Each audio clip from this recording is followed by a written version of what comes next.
ñu dugal fa waaw wala xaw ma lan affaire bi tànn député et ñooñu qu'est-ce qu'ils ont fait après Ousmane Sonko kii fait ça kii di man samay nit a ngi nii ñii sama ay nit lañ dañu sonn ci man xeexal ma defal ma lépp mais pour jële fi pouvoir du Macky Sall j'ai besoin de m'allier avec d'autres personnes il fait des sacrifices son parti fait des sacrifices mais ñooñu falu yow nga nekkoon assemblée ak ñoom ñu dugg rek indi beneen tànk ñi nekk ay maire ne non Ousmane Sonko defuma maire yàllaa ma def maire. non ak di voter ay loi ak waa Benno Bokk Yaakaar. ma ngoog oui oui plus grave Ousmane Sonko di am ay déboires judiciaires ñu téye ko ci kaso bi wala ñu koy traquer ou je ne sais quoi am ñoo xam ne il a contribué à leur ascension politique mais di def ay vidéo ay conférence ay leen di ko attaquer di ko charger. mais quelqu'un est-ce que ñu ngi toog ñun di imaginer ñu fàtte Ousmane Sonko fàtte turam ak yëpp jàpp rek doomu aadama bi mu doon est-ce que ñu ngi imaginer quelqu'un qui vit toutes ces trahisons là su demee ba toog yore le pouvoir mais il se dit quelque part mais man finalement ma seule sécurité c'est mes militants. je gouverne avec mes hommes. c'est mes militants et d'ailleurs Ousmane Sonko l'a tellement bien compris Ahmed que ni seetlu benn affaire quand Ousmane Sonko a eu un malentendu avec Bassirou Diomaye Faye.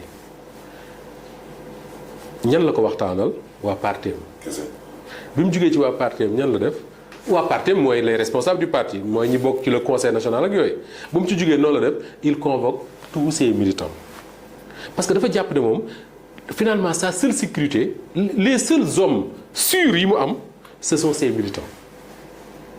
ku bëgg a ànd ak moom sax ñëwul fusionner. ce sont ses militants oui ce sont ses militants voilà des gens yoo xam ne Ahmed. Ousmane Sonko day jàkkaarloog ñoom wax leen ñoom lu ñu bëggul dégg quand je dis lu ñu bëggul dégg mooy par exemple bi mu demee Grand Théâtre quand il dit amu leen droit di yuux ñuy tudd Bassirou Diomaye Faye ngeen yuux mu tudd Bassirou Diomaye Faye gars yi yuux mu ne leen li may waxatee ngi nii ñu commencé tàcc mais quand tu as un rapport comme ça avec tes militants tu te dis finalement mais man que mu nekk les responsables de mon propre parti que mu nekk mes alliés et tout finalement les seuls hommes sûrs que sur qui je peux compter ce sont mes militants et sympathisants bien sûr parce que Ousmane Sonko ñu koy topp ñëpp duñu ay militants bokkuñu Pastef mais ñooñu ñooy finalement les seuls yi ko dul trahir quand je regarde les choses. mooy sa sécurité. oui mooy sa sécurité mais qu'est-ce qu'il fait finalement mooy su fekkee ne dafa war a joxe un poste mais il préfère man bu doon man noonu lay def je préfère tànn koo xam ne sama militant la. même bu fekkee dafa am responsable dans mon parti sama militant gis nga un homme politique Ahmed day am ay Baye Fallam mënta ñàkk Pape Samba Mboup ñëpp xam nañ ko ak Ablaye Wade moo daan wax ne ñun amuñu choix amuñu lu ñuy tànn su Ablaye Wade nee daa tàng ñu commencé ñaq su nee daa sedd ñu wuti yëre bu diis ñëw sol voilà un homme politique a besoin de ça d'une garde rapprochée des gens yoo xam ne Ahmed ils n'ont même pas besoin de réfléchir ñoom lu mu bëgg moom lañ bëgg lu mu bëggul bëgguñu ko. mais est-ce que yenn saa yi aussi réalité du terrain. réalité politique wala du pouvoir du la dab parce que am na ñoo xam ne actuellement nii neexoowuñu ak waa Pastef ci ñetti mois présidentielle. oui mais liñ naan lu feeñ ci say. nuyoo woon na ca Ngoroga. ca Ngoroga. mais ñoo xam ne dañoo taxawoon wax Ousmane Sonko ne ko nangam. ñii ne ko nangam ñenn ñi moom dem nañ ba ne ñii ay stagiaires lañ ku leen di dénk rek. wallaay mais ñooñu noonu ñëpp. mais nekk ci biir boo xoolee am na ci ñoo xam ni. mais ñi ngi ci biir ba pare te ñoom moom. dafa am ñaar gis nga les hommes politiques. loolu réalité politique la wala du terrain wala. réalité du pouvoir mën na ci am réalité du daf ci am ñoo xam ne Ahmed. y a des hommes yoo xam ne même lu ñu la attaqué soo leen mënee jekku téye leen teg. ñu bañ la sori. waaw sax da nga leen di téye rek teg su ko defee ñoom du c'est pare na il n'attaque plus ñoom. parce que voilà am nga une maîtrise ci ñoom quoi c'est-à-dire qu'il y a des gens yoo xam ne mieux vaut les avoir avec toi que en face de toi parce que même bu ñu amul ay nit dañoo am capacité de nuisance. mais bu ñu nekkee ak yow ba pare aussi tamit nag. mais bu ñu nekkee ak yow nag beneen affaire la non ça c'est inacceptable.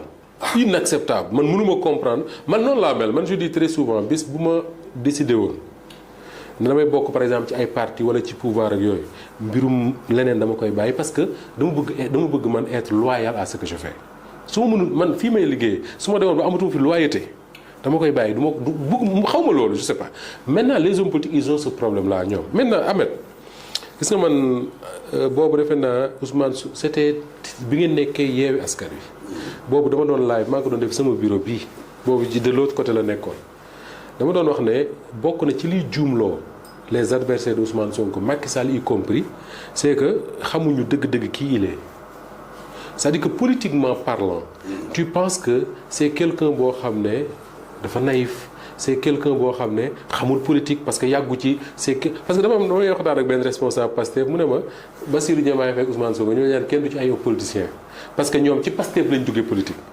mu ne ma soo xoolee suñ parti man ak diw ñoo ci daan politique avant une fois cité ay ñoom Guy Marius Sagna ñoom Birame Souleye affaire yooyu ne ñoom doon nañ politique après mais Bassirou Diomaye Faye ak Ousmane Sonko ñoom mosuñu politique.